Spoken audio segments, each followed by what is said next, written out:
saja dia akan jadi sama ada vascular tissue, contohnya phloem. Phloem in Malay macam mana aja? Hah? Oh, sama kah? Hah? Oh, betul kah? Phloem dengan xylem. Oke. Phloem dengan xylem dia berbeza untuk jadi yang itulah. Oke, mesti ada itulah sebab xylem, phloem untuk angkut makanan, xylem untuk angkut air. Oke, next, first dia akan berlaku, dia akan mula membesar apabila meristematic sel meristem, sel meristem yang terletak di meristem apical. Apa itu apical meristem in Malay? Pucuk, di mana dia akan melalui pembahagian sel secara cepat. So pembahagian sel dahululah yang berlaku. Pembahagian sel paling pertama, pertama kali berlaku, and then barulah dia akan berlaku pemajangan dan diikuti oleh pembezaan. Pembezaan sel. So the reason kenapa pembesaran primer adalah pertumbuhan primer adalah penting. Ini disebabkan apa yang first tumbuhan mau adalah to reach matahari, untuk dapatkan matahari. Sebab in order untuk orang dapat makanan, tumbuhan dia tidak boleh berjalan. So dia kena tumbuh setinggi yang mungkin lah. To reach the sunlight, dia perlukan matahari untuk buat makanan. So apa yang terjadi ialah tumbuhan adalah secara melurus, meninggi ke atas lah, vertical. So that's why pembahagian sel itu aktif berlaku pada pucuk. Dia aktif berlaku pada pucuk lah. Di bahagian sini pucuk. Manakala kalau di bahagian akar dia aktif untuk cari air. Another one, formation ataupun pembentukan phloem dengan xylem melalui pembezaan. Dia perlu angkut air, dia perlu angkut makanan. So that's why ini adalah penting dahulu lah. Ini hanya terlibat dalam pertumbuhan primer. Next is for support, di mana di dalam xylem dia ada itu lignin. Tisu lignin adalah keras, so dia akan bagi support kepada tumbuhan lah. Support is very important supaya dia stay lurus, supaya dia dapat matahari lah. Matahari is very important for tumbuhan. Nah, bila kita pergi kepada pertumbuhan sekunder pula, this one berlaku apabila pertumbuhan primer itu lengkap sudah. Ini ada phloem, so means basic punya necessity, basic punya untuk dia survive ada, barulah pertumbuhan sekunder akan berlaku. Tapi biasanya ini berlaku pada tumbuhan berkayu, ataupun perennial plants. Contohnya di dalam pokok di hutan lah. Pokok di hutan ataupun pokok-pokok yang mempunyai buah. Alright, so pertumbuhan sekunder dia melibatkan pembesaran diameter. Diameter di dalam batang, dan juga di dalam akar. Alright, so tumbuhan jenis ini dia akan menunjukkan pertumbuhan yang unlimited.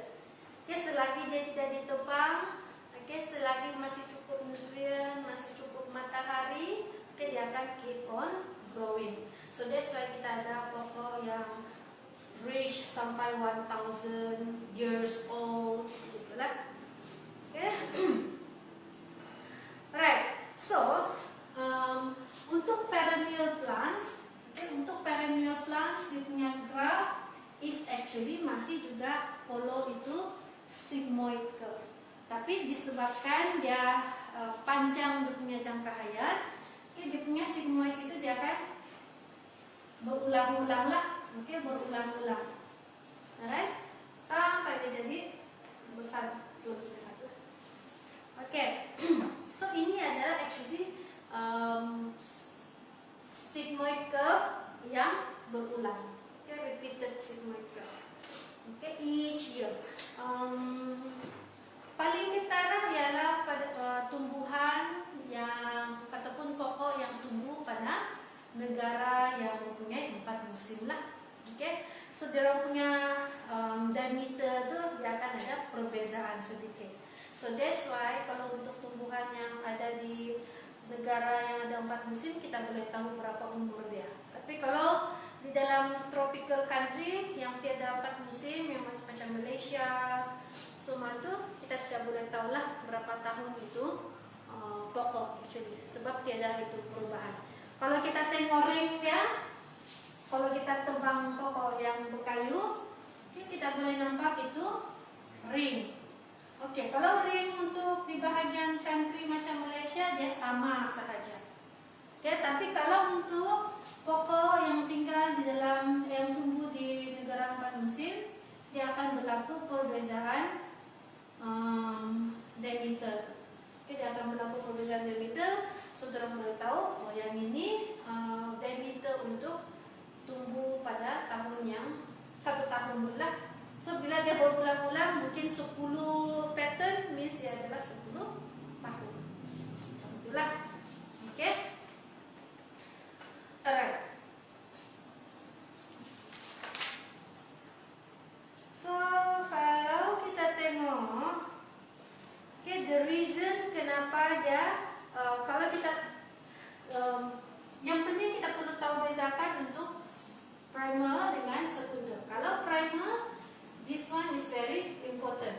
Dia perlu membentuk itu flower dengan xylem. Tapi kalau untuk sekunder, dia hanya untuk kasih kasih besar itu diameter lah.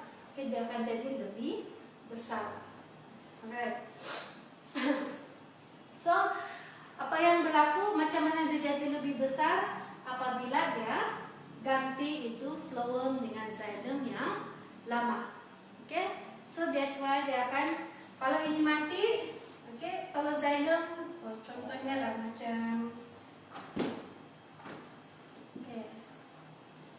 ini adalah typical cross section untuk pokok kan. Kita ada xylem dengan flower.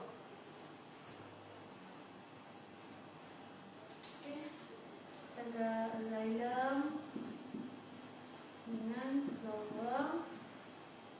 Xylem dengan flower. So diameter dia akan secara ke dalam. Means yang paling tua akan berada di luar. Akan berada di luar.